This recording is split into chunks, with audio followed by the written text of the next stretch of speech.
Assalamualaikum warahmatullahi wabarakatuh. Waalaikumsalam. Selamat siang Bapak Ibu semua. Bismillah, alhamdulillah, wa syukurillah, wala haula wala quwata illa billah, ma ba'du.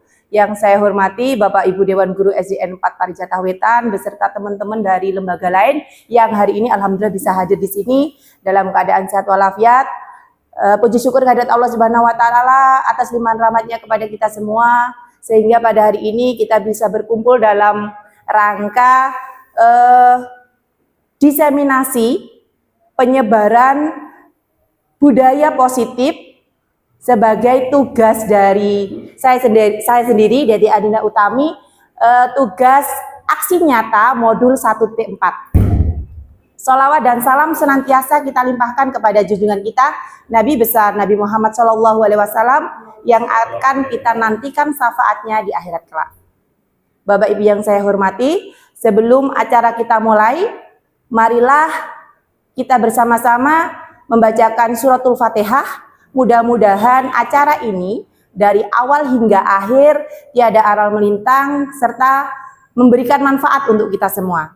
Ila hadinya bi niyatin sholihah. Al-Fatihah.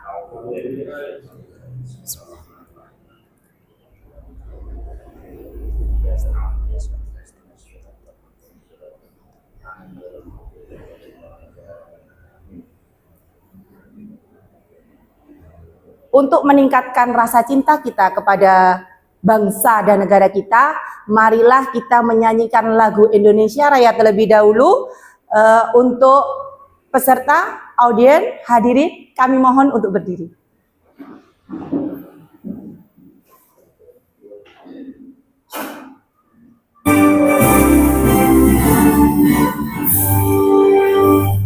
Indonesia tanah airku, tanah tumpah darahku, di sanalah aku berdiri, jadi pandu ibuku.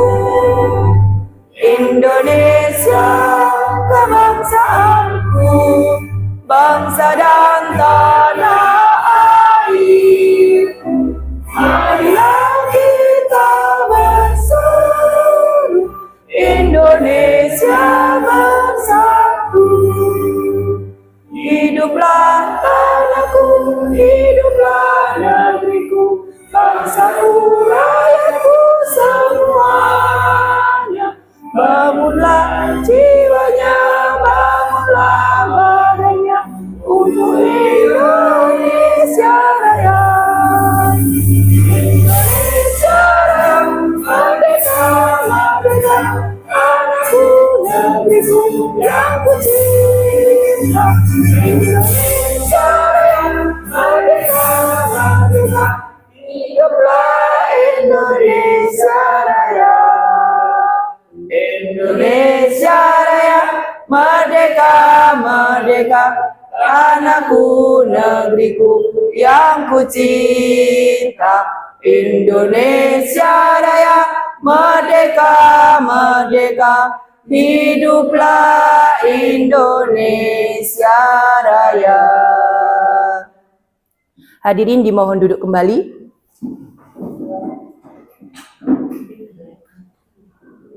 Bapak Ibu yang saya hormati, mohon maaf ada kesalahan teknis untuk listrik masih terputus sementara. Sebelum kita memasuki presentasi, saya ingin menanyakan terlebih dahulu. Bapak Ibu pastinya sudah melakukan ada beberapa inovasi yang sudah dilakukan di SD Panjenengan semua. Sebelum masuk budaya positif, inovasi apa yang sudah dilaksanakan oleh Bapak Ibu yang ada di sekolah? Pastinya kalau yang ada di SD 4 Parijata Wetan, kita memiliki yang namanya Jus Taber, Jumat Sehat, Jumat Bersih, Jumat Takwa, dan Jumat Berbagi. Untuk yang di SD lain, mungkin ada yang lain? Bu Indah? Membaca Al-Quran setiap pagi. Iya, membaca Al-Quran setiap pagi. Yang lain? Adakah untuk yang lain? Membaca Asmaul Husna setiap Iya, pagi. membaca Asmaul Husna setiap pagi.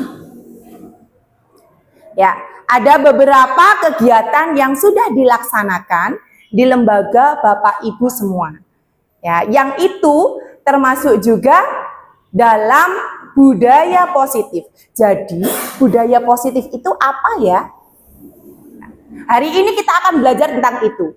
Ya, saya di sini Deti Andina Utami, CGP Angkatan 11 akan menyampaikan, menyebarkan pemahaman dan penerapan pengalaman budaya positif. Ya. Di sini budaya positif yaitu sikap, nilai, kepercayaan, dan praktek-praktek yang menciptakan lingkungan yang mendukung dan memotivasi orang untuk berkembang dan berkontribusi secara positif. Budaya positif merujuk pada kumpulan norma, nilai, dan kebiasaan positif yang berkembang dalam suatu lingkungan. Baik itu di tempat kerja, di sekolah, atau di masyarakat. Jadi, pembiasaan-pembiasaan yang sudah kita lakukan seperti yang sudah jenengan sampaikan tadi, ada yang membaca Asmaul Husna setiap pagi, ada yang sholat duha, ada yang tadi Bu Indah membaca Al-Quran setiap pagi. Itu merupakan salah satu contoh dari budaya positif, di mana budaya positif itu menciptakan lingkungan yang positif. Ya. Konsep inti dari budaya positif itu sendiri yaitu ada 8. Yang pertama, perubahan paradigma belajar. Kemudian ada disiplin positif, ada nilai-nilai kebajikan, ada kebutuhan dasar manusia, ada motivasi perilaku manusia, ada posisi kontrol guru, ada keyakinan kelas, dan yang terakhir ada segitiga restitusi. Di sini yang pertama yaitu pembelajaran dengan paradigma baru. Apa ya pembelajaran dalam paradigma baru? Pembelajaran dengan paradigma baru yaitu pembelajaran dengan yang dirancang berdasarkan prinsip pembelajaran berdiferensiasi. Sehingga para peserta didik belajar sesuai dengan kebutuhannya, berdasarkan tahap perkembangan sesuai teori psikologi modern untuk mewujudkan profil pelajar Pancasila. Pertanyaannya, apakah Bapak Ibu semua sudah melakukan pembelajaran berdiferensiasi? Insya Allah sudah. Insya Allah sudah. Nggih, tanpa jenengan sadari, pembelajaran berdiferensiasi itu sudah jenengan laksanakan. Ya. Seperti apakah pembelajaran berdiferensiasi? Pembelajaran yang menyesuaikan dengan karakter anak didik kita yang unik. Karakter anak didik kita dalam satu kelas misalkan ada 20 anak, mereka itu memiliki bermacam-macam karakter, mereka unik dengan kelebihan dan kekurangannya masing-masing. Ya, memiliki kemampuan yang berbeda. Jadi kita memberikan pelajaran sesuai dengan kemampuan anak-anak. Seperti filosofi Ki Hajar Dewantara, perkembangan anak sesuai dengan kodrat alam dan kodrat zaman. Kalau dulu berbeda, ya. Mungkin kalau zaman dahulu, guru zaman dahulu secara konvensional, mereka mengajarkan hanya student center. Jadi semua berpihak dari guru. Guru yang memberikan materi. Tapi untuk sekarang pembelajaran berdiferensiasi, pembelajaran berpusat pada murid atau biasa dengan sebutan student center. Anak-anak berkembang, tumbuh sesuai dengan kodrat alam. Pastinya berbeda. Anak A dengan anak B pastinya memiliki tumbuh kembang yang berbeda. Kita tidak boleh menyamaratakan tepuk sama rata. Jadi kita harus menyesuaikan. sebagai guru pastinya kita memahami masing-masing dari anak didik kita.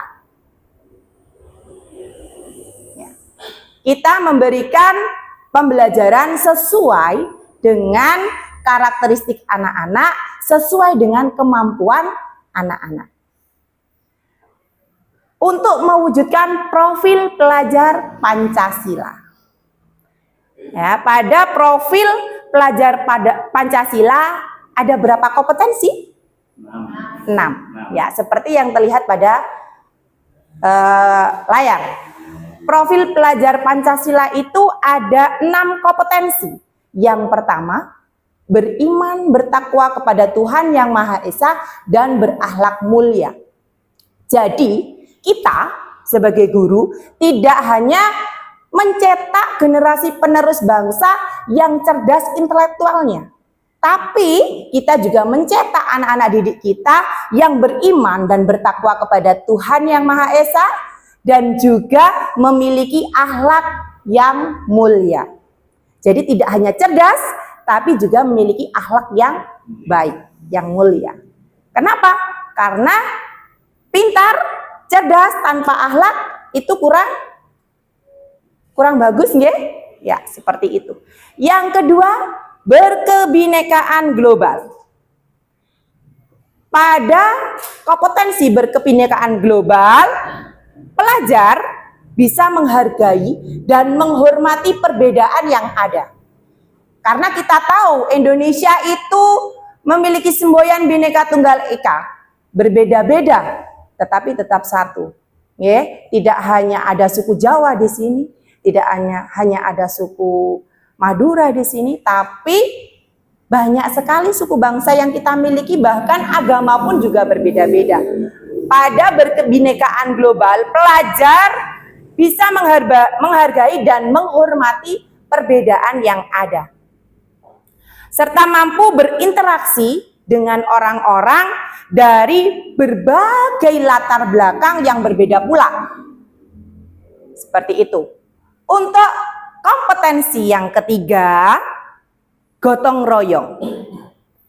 Di sini kita, guru, harus bisa mencetak generasi penerus bangsa atau pelajar yang memiliki jiwa sosial yang tinggi. Peduli kepada lingkungan, peduli kepada masyarakat, peduli kepada sesama.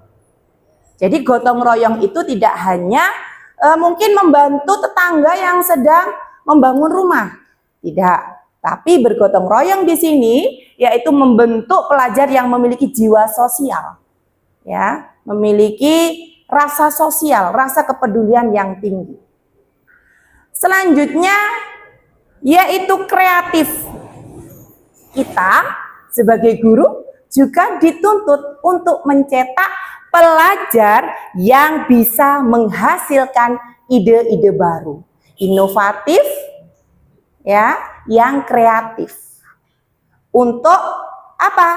Untuk bisa mengikuti perkembangan zaman yang setiap hari, setiap saat mengikuti perkembangan ilmu pengetahuan dan teknologi. Jadi tidak hanya diam di tempat, ya. Jadi pelajar kita harus kreatif, memiliki ide-ide baru yang bisa beradaptasi dengan perubahan. Selanjutnya pada profil pelajar Pancasila ada bernalar kritis. Di sini kita juga dituntut untuk bisa mencetak pelajar yang berpikir bernalar logis. Ya, logis. Bisa menganalisis informasi dan bisa memecahkan masalah. Dan yang terakhir pada kompetensi profil pelajar Pancasila yaitu ada mandiri. Kita bisa dituntut mencetak pelajar yang memiliki jiwa mandiri, bertanggung jawab terhadap diri sendiri dan mampu mengambil keputusan. Jadi, apakah kita sudah melakukan itu? Tanpa kita sadari, setiap harinya kita sudah melakukan itu. Ya.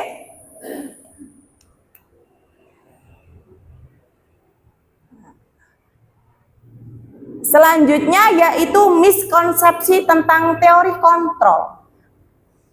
Miskonsepsi itu apa? Salah persepsi. Ya. Salah persepsi. Menurut William Glasser dalam kontrol teori yang biasa lebih dinamakan choice theory, di sini ada beberapa ilusi. Ilusi itu kalau kita kenal ilusi itu seperti apa? Hal yang tidak nyata ya.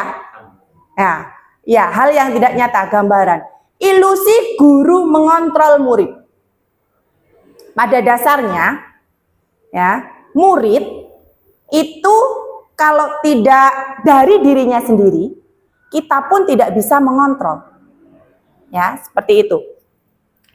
Tidak bisa kita berbuat sesuatu jika murid memilih tidak melakukannya. Seperti apapun usaha kita, kalau murid kita tidak ingin melakukannya, kan tidak akan terjadi. Seperti itu. Itu ilusi guru mengontrol murid. Walaupun tampaknya guru itu sedang mengontrol perilaku murid, namun kalau murid itu sendiri tidak menginginkan, maka hal itu tidak akan terjadi.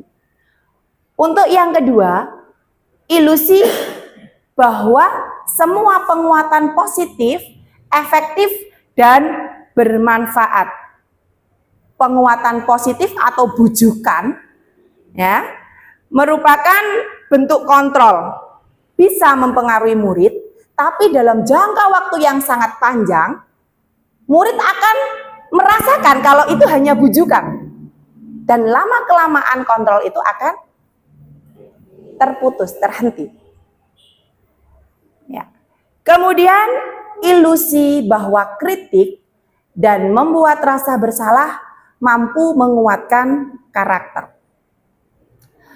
Menggunakan kritik dan rasa bersalah untuk mengontrol murid menuju pada identitas yang gagal. Kenapa? Karena dengan membuat rasa bersalah itu akan menjatuhkan mental dari siswa itu sendiri. Dia merasa dirinya sangat lemah. Dia merasa dirinya tidak kurang berguna mungkin. Ya, seperti itu.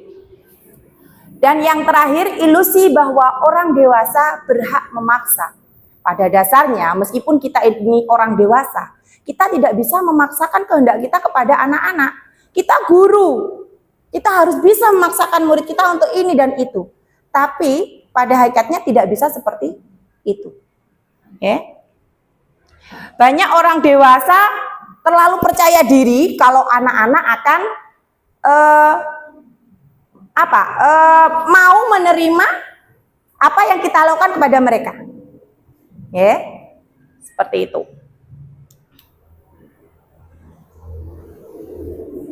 Selanjutnya, mengubah paradigma stimulus respon ke pendekatan teori kontrol.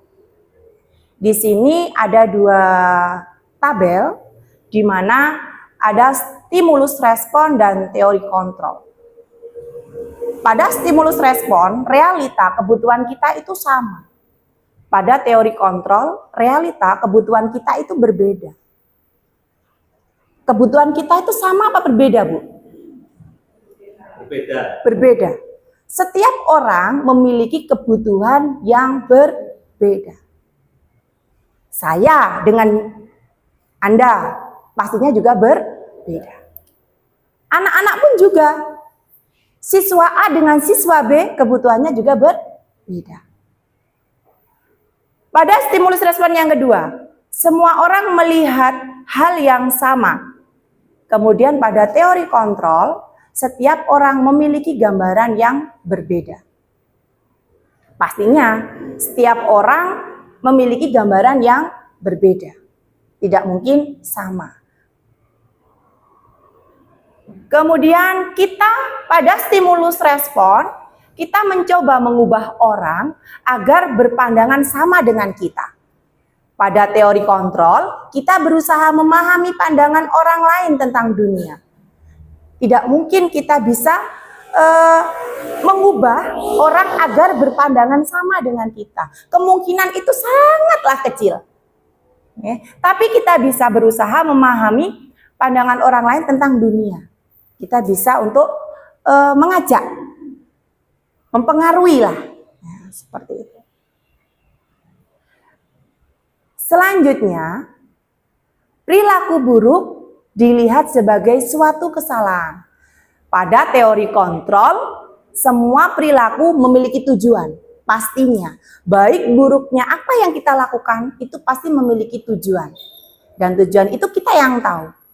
Tidak semua kegiatan buruk itu memiliki tujuan yang kurang baik.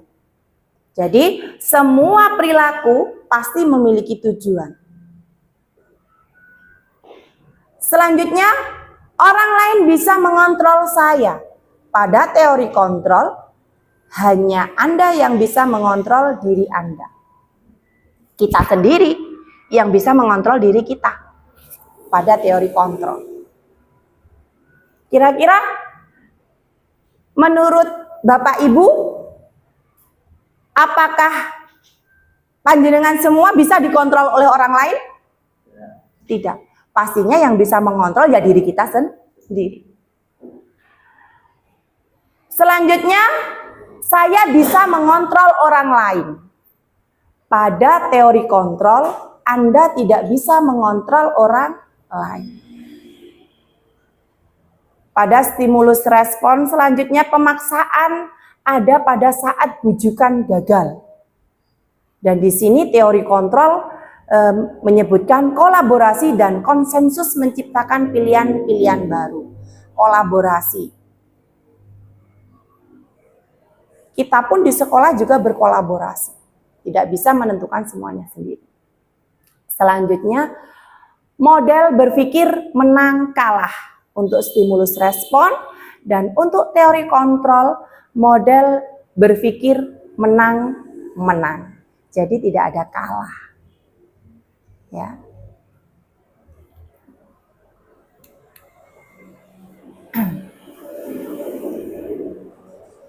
Sekarang disiplin positif.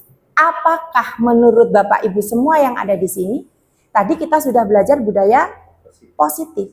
Apakah budaya positif sama dengan disiplin positif? Sama tidak? Tidak. Kenapa tidak? Apa perbedaan dari budaya positif dengan disiplin positif? Tidak sama. Apa perbedaannya? Coba kita lihat dulu. Disiplin berasal dari kata disiplina, yang artinya adalah belajar. Disiplin mengacu pada disiplin diri, yang memiliki tanggung jawab terhadap apa yang dilakukannya berdasarkan nilai-nilai yang diyakini. Disiplin positif merupakan salah satu cara penerapan disiplin yang bertujuan untuk menumbuhkan kesadaran serta memberdayakan peserta didik tanpa imbalan atau penghargaan ataupun reward, ancaman atau hukuman. Jadi untuk disiplin itu lebih ke pembentukan karakter. Ya, pembentukan karakter dari peserta didik itu sendiri. Ada kita ataupun tidak ada kita, mereka melakukan sesuai dengan yang sudah berjalan, sesuai dengan yang sudah berlaku. Kalau budaya positif lebih ke lingkungan yang positif, kalau disiplin positif lebih ke pembentukan karakter peserta didik kita untuk melakukan hal yang lebih positif. Sebagai pendidik, tujuan kita adalah menciptakan peserta didik yang memiliki disiplin diri, sehingga mereka berperilaku mengacu kepada nilai-nilai kebajikan universal dan memiliki motivasi intrinsik dalam perubahan perilaku ke arah yang lebih baik. Pertanyaannya, apakah kita semua sudah melakukan itu? Disiplin positif Kita ingin menciptakan peserta didik kita yang memiliki disiplin diri. Sudah? Sudah pastinya tanpa kita sadari. Seperti apa contohnya disiplin positif?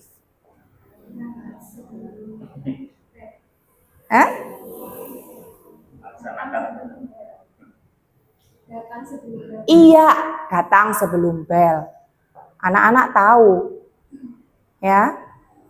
Mereka disiplin waktu di situ.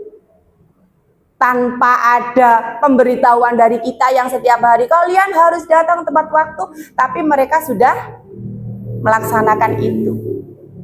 Datang sebelum bel masuk.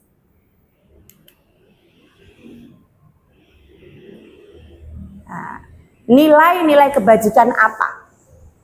Ya, nilai-nilai kebajikan apa yang sudah dilakukan anak-anak kita? Di sini nilai-nilai kebajikan yaitu nilai yang disepakati bersama lepas dari suku bangsa, agama, bahasa maupun latar belakangnya. Ada beberapa contoh di sini, ada yang menggambarkan profil pelajar Pancasila yang pastinya 6 kompetensi tadi yang ada di situ, beriman dan bertakwa kepada Tuhan Yang Maha Esa. Berakhlak mulia, berkebinekaan global, gotong royong,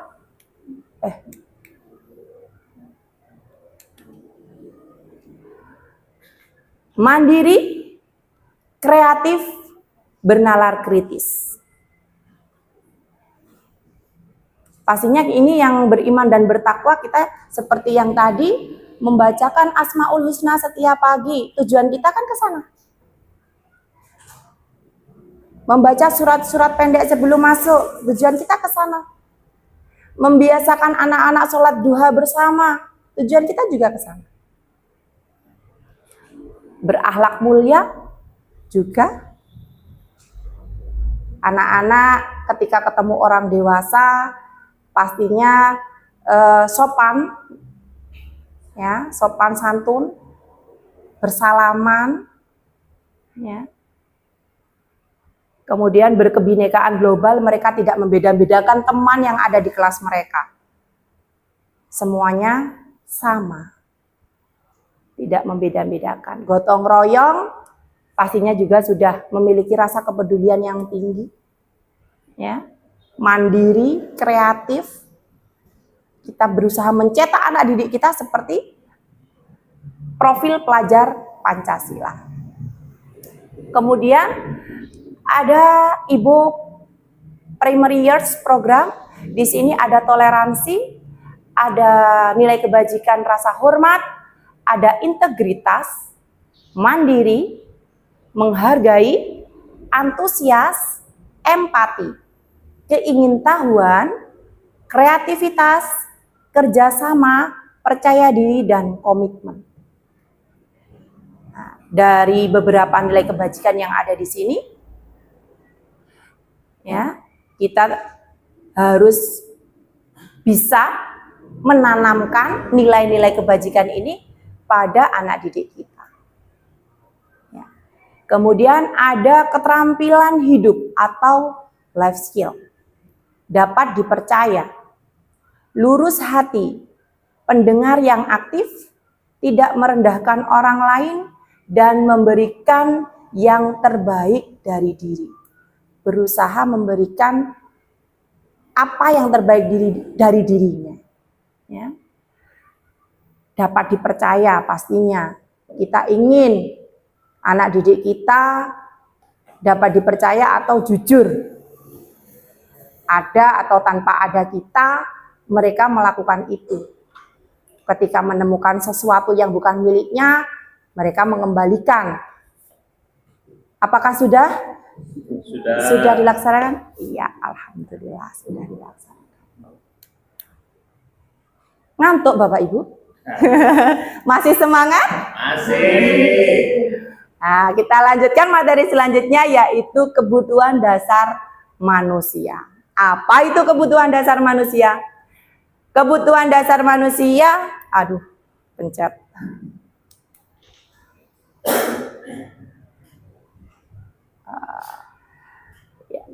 Kebutuhan dasar manusia adalah segala sesuatu yang kita lakukan untuk mendapatkan apa yang kita inginkan.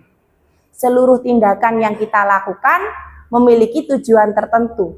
Dan semua usaha terbaik yang kita lakukan adalah dalam rangka agar kebutuhan dasar kita terpenuhi dengan baik. Seperti yang tadi sudah terlihat sudah kita bahas sebelumnya. Kita melakukan sesuatu itu pasti memiliki tujuan. Ya. Tujuan seperti kita bekerja, kita juga memiliki tujuan. Ya. Apakah kebutuhan dasar dari manusia? Ada 5 kebutuhan dasar manusia. Yang pertama yaitu bertahan hidup. Yang kedua adalah kasih sayang. Yang ketiga, kebebasan. Yang keempat, kesenangan. Dan yang kelima, penguasaan. Apa saja yang termasuk pada kebutuhan bertahan hidup? Apa saja yang termasuk kebutuhan kasih sayang? Apa saja kebutuhan yang termasuk kebutuhan kebebasan? Apa saja yang termasuk dalam kebutuhan kesenangan? Dan apa saja yang termasuk kebutuhan penguasaan? Nah, di sini terlihat 5 kebutuhan dasar manusia yang termasuk dalam kebutuhan dasar bertahan hidup pastinya sandang, pangan, papan, makan. Pasti kalau kita tidak makan, apa yang akan terjadi? Lemes. Iya, kita akan lemes. Iya. Makanan, pakaian yang kita kenakan. Ada tempat tinggal, ada keamanan dan ada kesehatan. Itu kebutuhan bertahan hidup. Banyak uang, tapi kita sakit. Bagaimana? Pilih mana? Banyak uang, sehat. Oh, pilihnya banyak uang tapi sehat. Iya. Selanjutnya, kebutuhan kasih sayang dan rasa diterima. Di sini ada beberapa, yaitu rasa diterima di lingkungan, dipedulikan, berbagi, kerjasama, dan bisa menjadi bagian dalam sebuah kelompok. Ya, tapi kita tidak terus mendiskriminasikan dari yang lain. Misal di lingkungan rumah ada ibu-ibu sosialita dengan ada ibu tidak bisa, ya.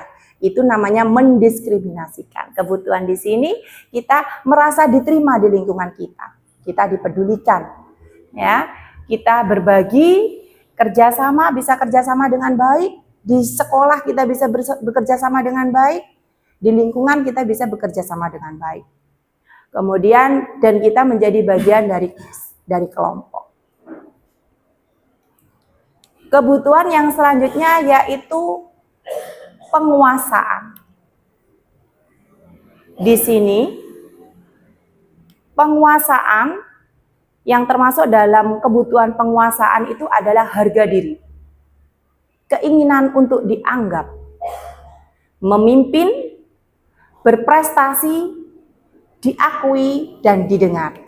Jadi ketika kita menyampaikan sesuatu, kita didengarkan. Itu kan sebuah kebutuhan juga. Coba kalau kita memiliki suatu pendapat, tapi teman-teman kita tidak mengindahkan, tidak mendengarkan. Bagaimana? Bagaimana perasaan Anda semua? Pastinya, iya, kecewa, hancur katanya Bu Linda. Iya. Nah. Kebutuhan selanjutnya yaitu kebebasan. Ya. Pada kebutuhan kebebasan di sini mencakup mandiri, memiliki pilihan, mencoba hal baru, mampu mengendalikan arah dirinya. Ya. Kita butuh mandiri. Tapi terus tidak mandiri semuanya. Karena kita makhluk sosial, kita tidak bisa hidup sendiri. Ya. Kita memiliki pilihan. Pastinya setiap orang memiliki pilihan.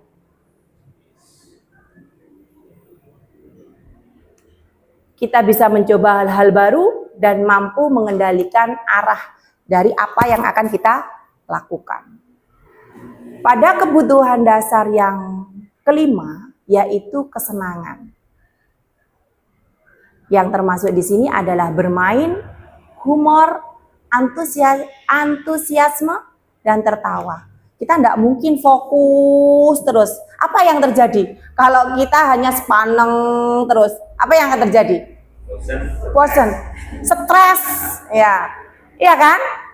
Sesekali kita butuh refresh, healing. Kita butuh bermain, ya. Kita butuh bercanda. Coba, ya, seperti itu.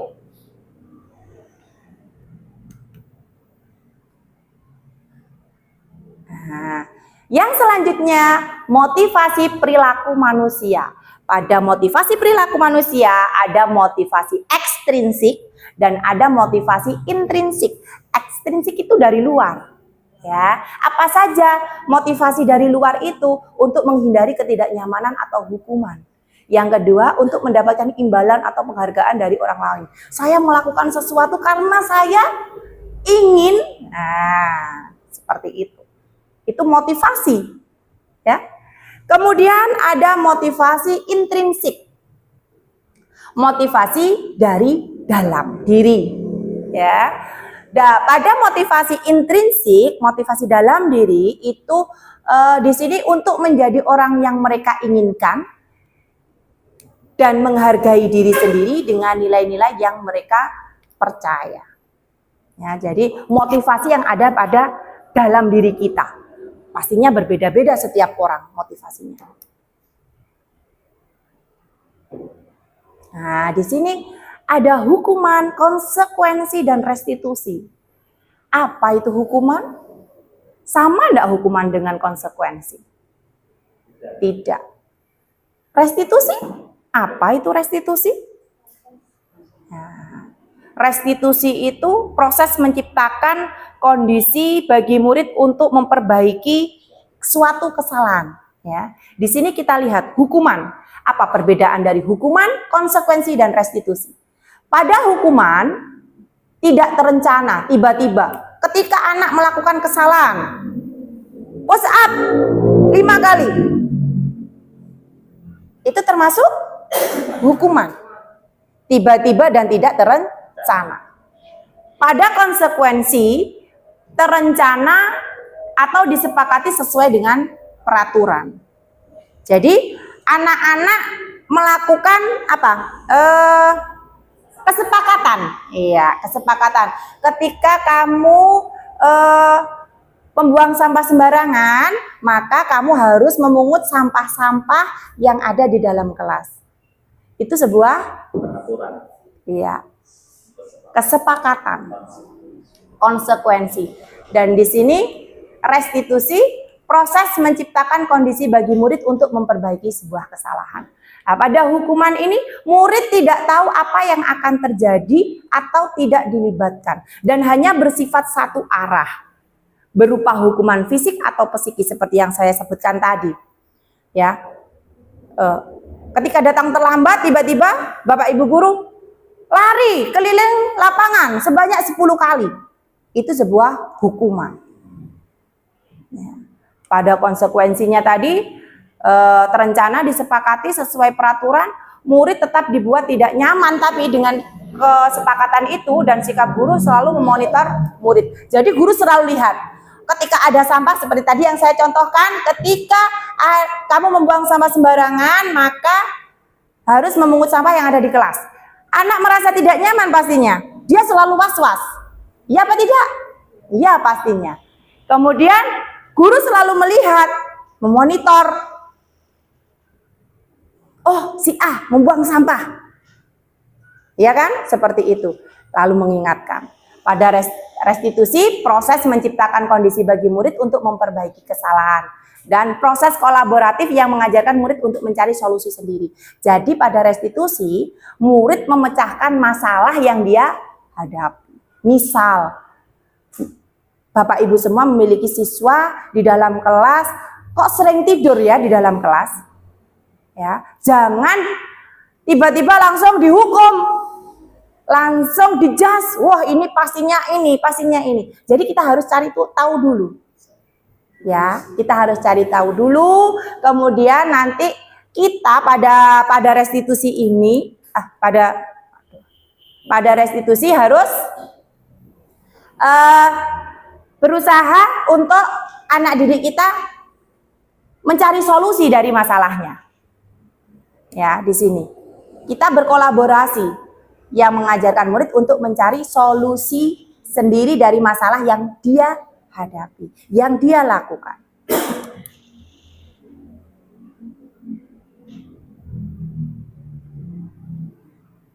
Apa ini, Pak? Oh, masih loading. Nah, biar lebih bersemangat lagi, kita kuis dulu. Apakah ini termasuk hukuman ataukah ini masuk konsekuensi? Ya, ada 10 soal. Coba kita jawab bersama-sama ya.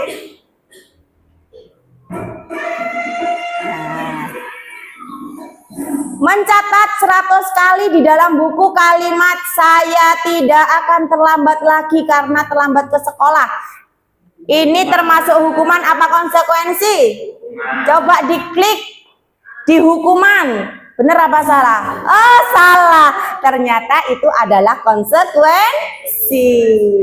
Selanjutnya, lari mengelilingi lapangan basket 2 kali karena terlambat hadir sekolah. Termasuk apa? Hukuman. Coba diklik. Ya, betul. Selanjutnya, murid diminta bertelanjang kaki sepanjang hari karena tidak menggunakan sepatu warna hitam sesuai peraturan sekolah. Konsekuensi apa hukuman? Salah. Ternyata itu adalah sebuah hukuman. Iya, hukuman fisik. Lanjut. Kehilangan 10 menit jam istirahat untuk mengerjakan tugas karena terlambat datang dan tertinggal pelajaran selama 10 menit. Konsekuensi. Benar apa salah? Ya, betul. Lanjut. Duduk di bangku di pinggir lapangan pada jam istirahat. Tidak diizinkan bermain oleh guru piket karena mencederai teman saat bermain di lapangan. Masuk hukuman apa konsekuensi? Ternyata itu adalah sebuah konsekuensi. Lanjut. Membersihkan coretan yang dibuatnya di meja tulis. Hukuman apa konsekuensi? Ya, konsekuensi. Nah, lanjut. Berdiri di depan kelas sambil mengangkat kaki 1 karena tidak bisa menjawab pertanyaan. Iya, betul, hukuman. Membersihkan WC sekolah karena mematahkan pensil kawannya. Iya, betul. Ternyata itu hukuman. Membersihkan halaman sekolah karena terlambat hadir ke sekolah. Konsekuensi. Terakhir, menyiram tanaman di taman sekolah karena tidak mengerjakan tugas. Konsekuensi apa hukuman? Ternyata itu adalah sebuah konsekuensi. Skornya 6 dari 10 soal. Lumayan. Nanti bisa dicoba lagi ya. Ini tadi terkait dengan hukuman dan konsekuensi. Jadi kalau hukuman itu lebih bersifat ya fisik, verbal juga bisa. Ya. Kalau konsekuensi sudah disepakati, direncanakan. Jadi kita membuat kesepakatan terlebih dahulu dengan peserta didik, dengan siswa. Lanjut Pak Lukman. Nah, sekarang kita masuk 5 posisi kontrol guru. Apa saja itu? 5 posisi kita sebagai guru. Yang pertama, penghukum. Seperti apakah penghukum itu? Apakah kita masuk dalam kategori penghukum? Kemudian ada pembuat merasa bersalah. Apakah kita termasuk dalam pembuat merasa bersalah? Kemudian kontrol sebagai teman. Apakah kita juga termasuk dalam situ? Kontrol sebagai pemantau. Dan kontrol sebagai manajer. Ya. 5 posisi kontrol guru. Sebagai penghukum. Ada video ini, Pak? Iya. Nah, coba ada video. Jenengan lihat terlebih dahulu.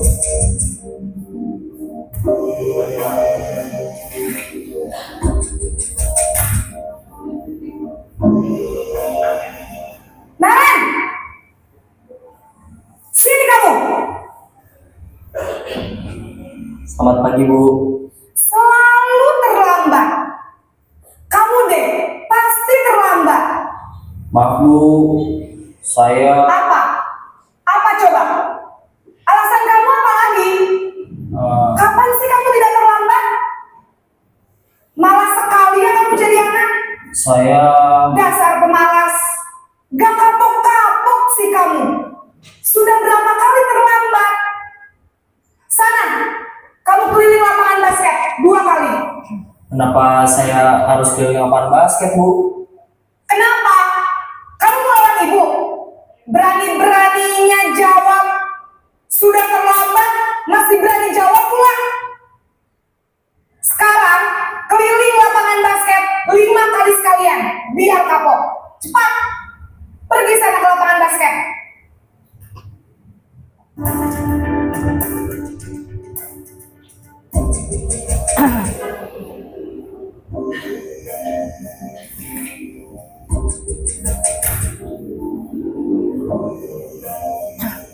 Naren!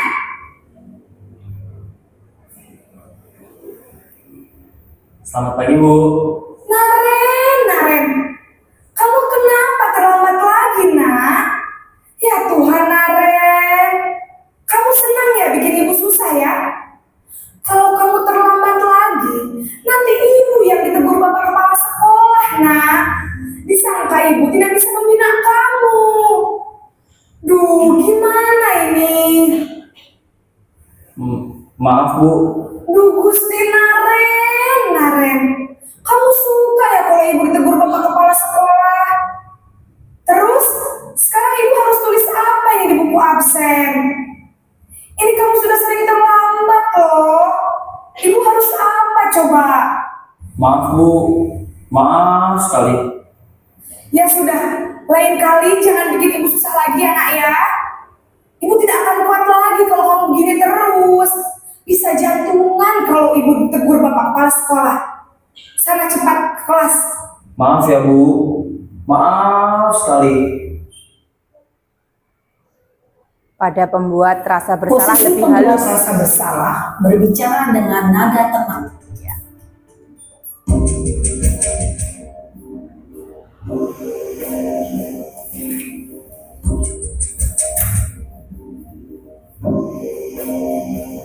Naren!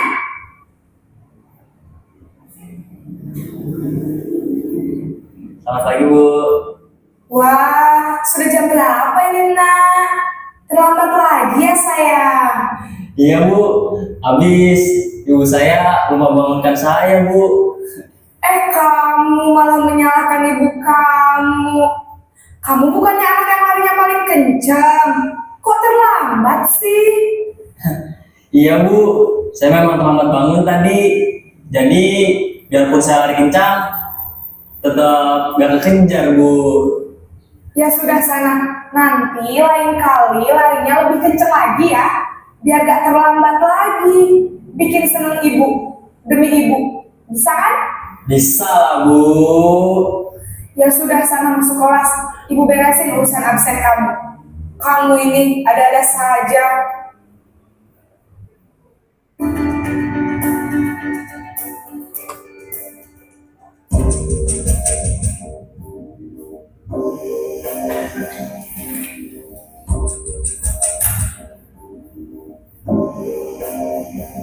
Naren!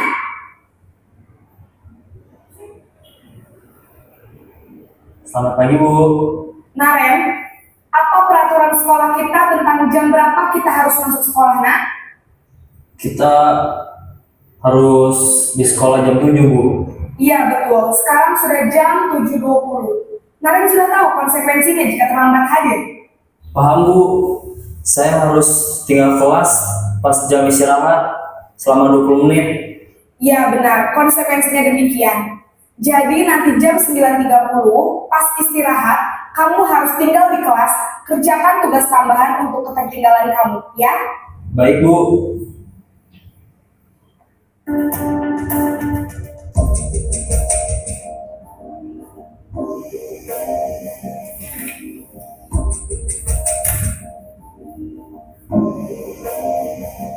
Naren!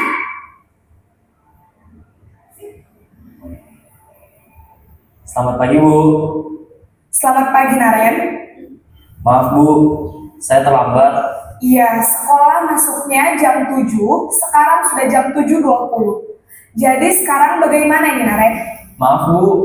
Saya lupa setel alarm saya semalam. Baiklah, menurut kamu, keyakinan sekolah yang mana yang perlu kamu tingkatkan? Menghargai diri sendiri dan orang lain mungkin ya, Bu. Setuju. Jadi, apakah Naren meyakini prinsip saling menghormati tersebut? Iya, Bu. Saya meyakininya. Apakah Naren bersedia memperbaiki masalah keterlambatan ini? Bersedia, Bu. Bagaimana kamu akan perbaiki masalah keterlambatan ini? Saya akan coba untuk tidak lupa menyetel alarm saya, Bu. Baik, kalau Naren lupa menyetel alarm di rumah, ada orang yang kira-kira bisa bantu mengingatkan tidak? Ada, Bu. Kakak saya, Kak Emma. Ada lagi selain Kak Emma? Selain Kak Emma, ada ibu saya. Baik, jadi yang mengingatkan Naren adalah Kak Emma dan ibu kamu ya? Kira-kira akan mulai start alarm kapan nih, Naren? Setelah pulang sekolah, akan segera saya lakukan. Baik, jadi Naren akan setel alarm untuk bangun besok pagi dan akan diingatkan oleh kakak dan ibunda Naren ya. Ada lagi yang mungkin perlu dilakukan, Naren, agar tidak terlambat bangun lagi? Tidak ada, Bu. Baik, Naren, terima kasih untuk kerjasama kamu. Sekarang kamu perlu kembali ke kelas untuk belajar. Baik, Bu. Terima kasih. Seperti cuplikan yang sudah Bapak Ibu lihat tadi di layar, ada 5 kontrol guru, di mana pada kontrol seorang penghukum, guru menggunakan hukuman fisik ataupun verbal, ya, baik fisik maupun verbal. Dan pada posisi ini orang-orang yang menjalankan posisi penghukum senantiasa mengatakan bahwa sekolah memerlukan sistem atau alat yang dapat lebih menekan murid-murid lebih dalam lagi. Apakah kita sebagai melakukan itu? Ya. Kadang tidak. Kemudian pada posisi kontrol yang kedua tadi yaitu pembuat merasa bersalah. Pada posisi ini biasanya guru bersuara lebih halus, lebih tenang. Namun pada posisi ini, pada pembuat merasa bersalah, lebih menjatuhkan mental dari peserta didik. Jadi peserta didik akan merasa bersalah dan rendah diri. Pada posisi kontrol yang ketiga yaitu sebagai teman. Jadi di sini guru pada posisi ini lebih bisa berkolaborasi, lebih bisa bicara dari hati ke hati, lebih bisa diselingi dengan humor, ya. Jadi guru dan siswa seakan-akan seperti teman. Pada posisi pemantau, ya, di sini memantau yaitu mengawasi. Pada posisi kontrol, di sini guru bertanggung jawab atas perilaku orang-orang yang kita awasi. Jadi kita melihat kesalahan peserta didik kita. Nah, yang terakhir yaitu posisi kontrol manager yang diidam-idamkan dan yang harus kita laksanakan, yang harus kita lakukan. Jadi berkolaborasi dengan siswa. Kita harus cari tahu ketika seorang siswa melakukan kesalahan, kita harus mencari tahu kenapa sampai terlambat seperti yang dilakukan Naren tadi. Ya. Setelah Naren menyampaikan kenapa, alasannya seperti apa, kemudian apakah yang dilakukan Naren itu benar atau salah. Kemudian apa yang bisa dilakukan agar tidak terjadi hal seperti itu lagi. Keyakinan apa yang sudah dilanggar oleh Naren dan seterusnya. Ya, kita diharapkan sebagai guru menempatkan diri sebagai manajer, bukan sebagai penghukum atau pembuat rasa bersalah, atau hanya sebagai pemantau. Kita bisa menjadi sebagai teman, kita bisa sebagai pemantau, kita bisa sebagai manajer. Tapi yang lebih diharapkan adalah kontrol guru sebagai manajer. Ya. Selanjutnya, di sini ada beberapa contoh penerapan 5 posisi kontrol pada kasus siswa tidak memakai atribut lengkap saat upacara bendera. Ada beberapa hal yang terucap pada posisi kontrol penghukum. Ketika anak tidak menggunakan atribut lengkap, hormat pada bendera selama 1 jam. Ya. Apa yang akan dirasakan anak ketika Bapak Ibu berperan sebagai seorang penghukum? Apakah itu akan menyakiti psikisnya? Pastinya iya. Akan timbul rasa sakit? Iya. Pastinya anak tidak akan lupa dengan apa yang sudah kita lakukan itu. Ya, seperti itu. Kemudian pada pembuat merasa bersalah. Berapa kali ibu bapak harus memberitahu kamu selalu saja mengecewakan ibu bapak. Jadi kita membuat anak didik kita, membuat siswa kita merasa dirinya sangat bersalah dengan apa yang dia lakukan. Dia terus merasa rendah diri. Ya, dengan kata-kata kita yang seperti itu, lebih halus tapi lebih menusuk. Nah, jadi anak-anak merasa lebih rendah diri.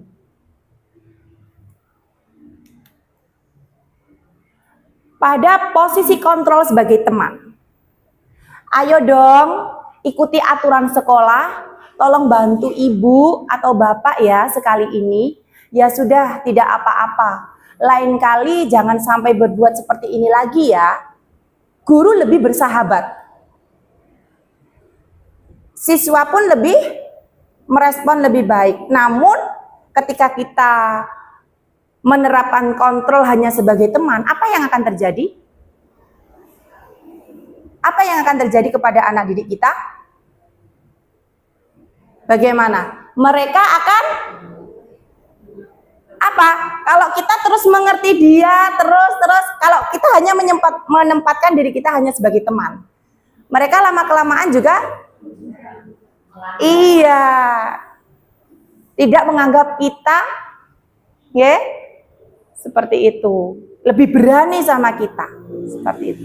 Jadi untuk posisi kontrol ini kita juga harus menempatkan diri kita sesuai dengan kasus yang kita hadapi juga.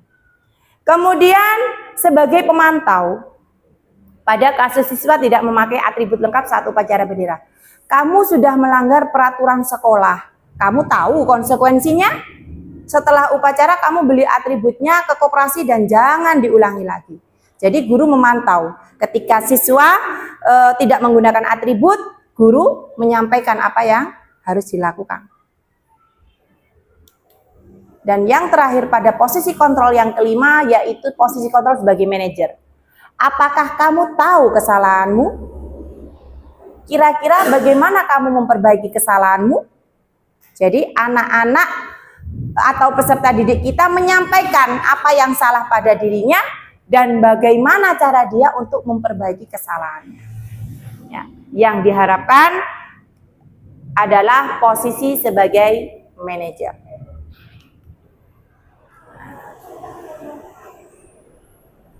Nah, ada kuis lagi. Oke.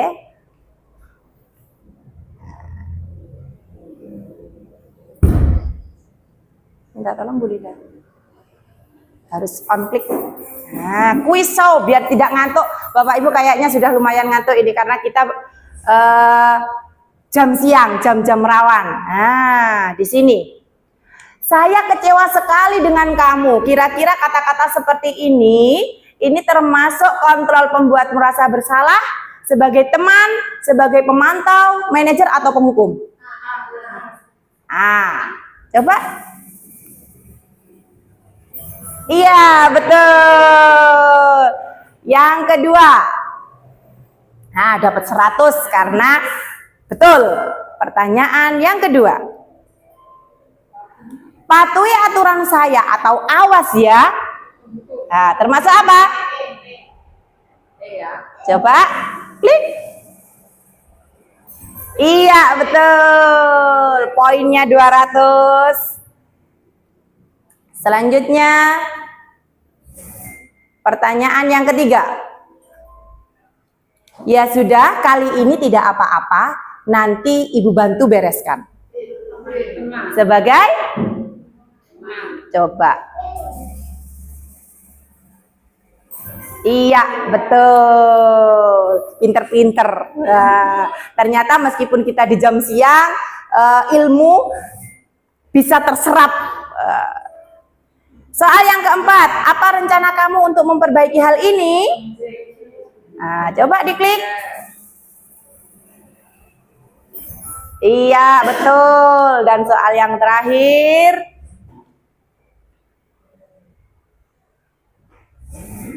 pertanyaan yang kelima.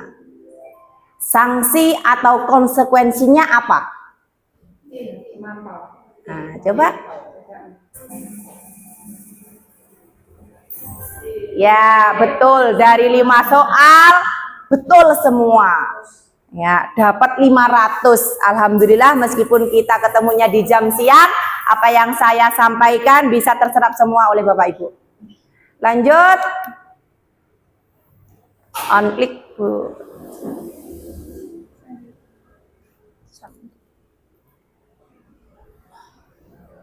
Klik.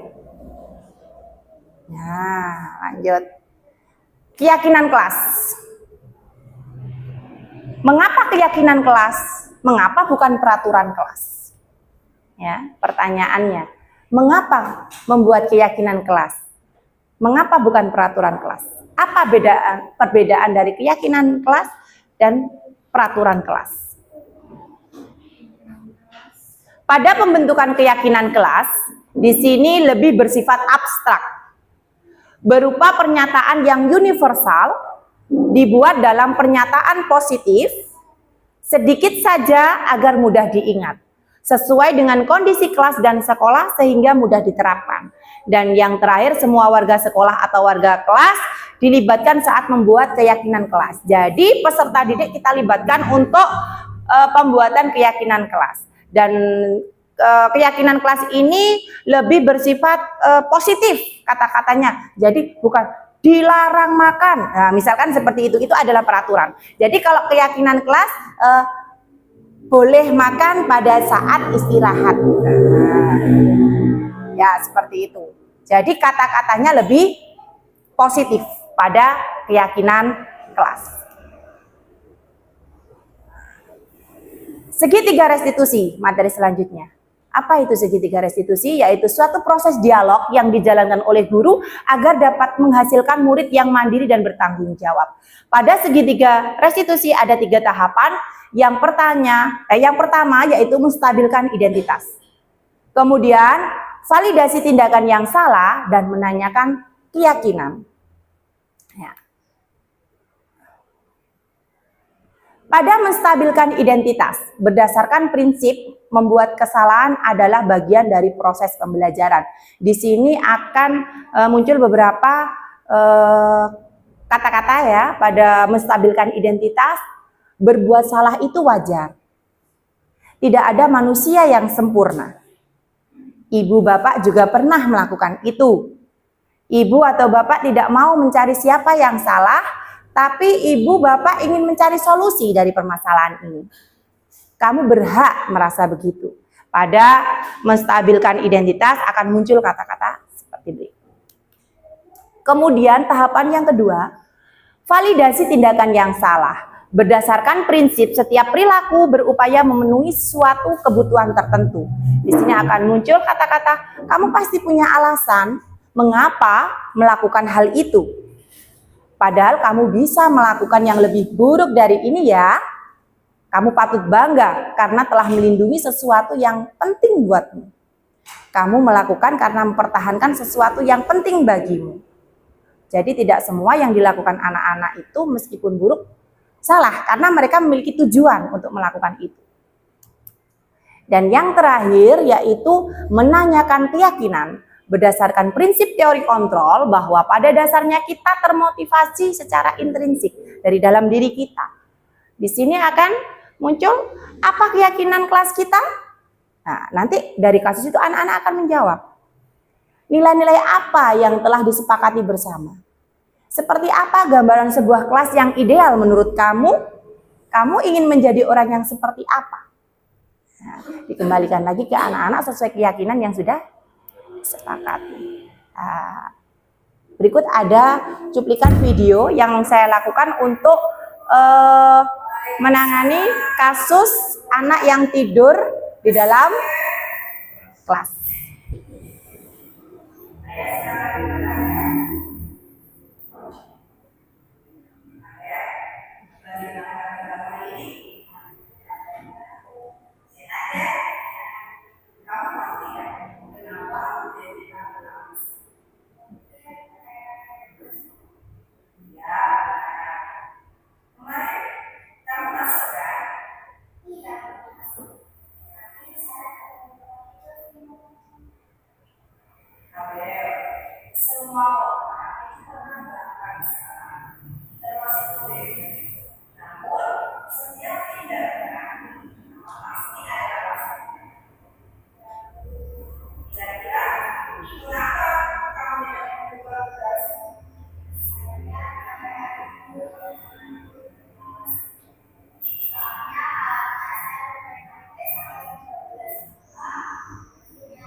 Video tadi menggambarkan tahapan-tahapan segitiga restitusi ya yang saya lakukan di kelas pada saat menemui kasus anak atau siswa saya yang ketiduran di dalam kelas.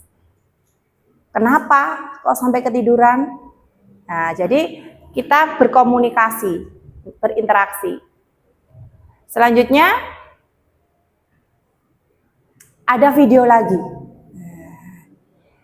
Video tentang Kayla. Nanti di sini Bapak Ibu semua akan bisa berintrospeksi diri. Apakah saya melakukan ini? Ibu sudah pernah bilang kan sama kalian semua, kalau ibu sengaja mengambil jam pertama untuk mata pelajarannya ibu, untuk melatih kalian disiplin. Kalian tahu kan perasaannya ibu? Kalau ibu tidak akan mulai pelajaran kalau masih ada yang terlambat. Kalian tidak apa? Jadi ibu benar kan? Kenapa pelajaran terlambat? Saya mana? Saya di mana? Ibu sudah bilang, ibu tidak akan mulai pelajaran kalau ada yang Kayla, sini kok. Apa lagi alasanmu Kayla? Hah? Ketiduran kau lagi? Nanti Kayla. Tunggu. Besok kau Kayla. Jangan gara-gara kau kita semua kan tidak belajar. Besok ini tutup saya bu. Sudah. Ya sudah ini sebentar. Kayla dulu. Tapi ingat kok besok, kalau kau masih terlambat begini, ibu tidak akan mulai pelajaran lagi.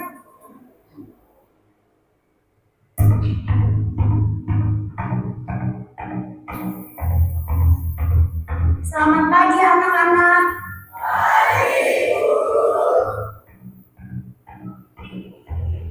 Betul-betul ini Kayla, tidak ada tobat-tobatnya. Kemarin sudah dilempari gara-gara terlambat masuk kelas. Ada yang tahu kemana Kayla? Assalamualaikum.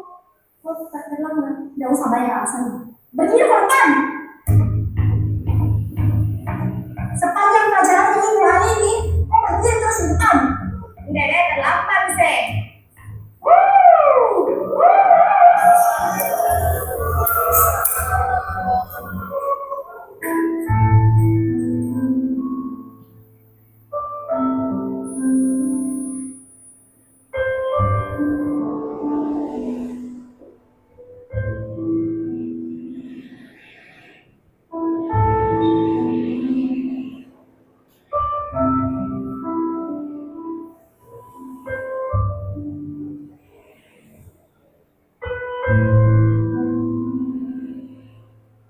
Sudah 1 jam lebih ini Kayla tidak datang.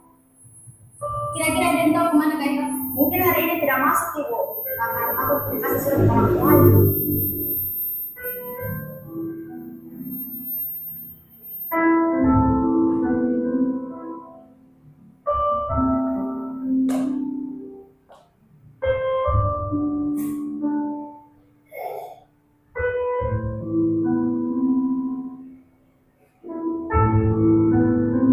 Pagi anak-anak.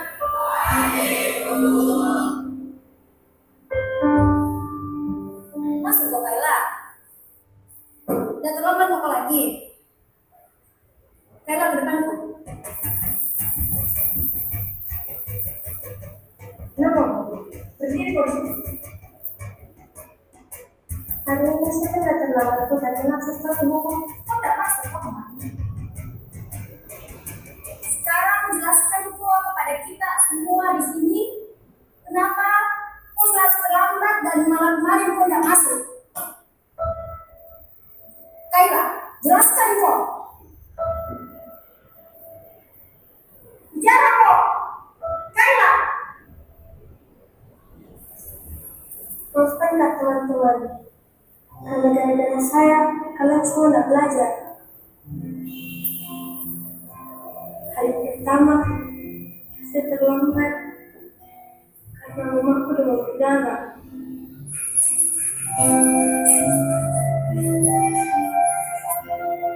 Harus keantar ke rumah sakit sebelum saya sekolah.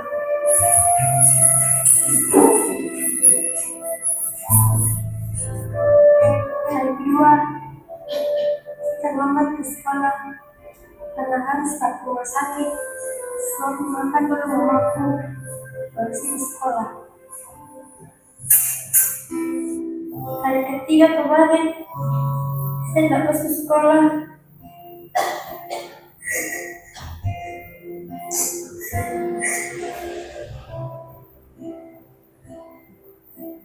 Teringatku harimu bunda, manjakanku di kecil dulu. Jangan bikin bapak. Apakah tergetar hatimu? Di sini anakmu terjatuh. Tak ada tempatku menaruh tangisku dalam sendiriku. Berbudak bapak-bapak suruh menjadi singa. Berapa kali tak masuk sekolah hari ini? Saya kira kalian semua melempari kak. Lemparkan pak, lempar mulut, lempar. Saya kira kita menghukum kak, hukum kak.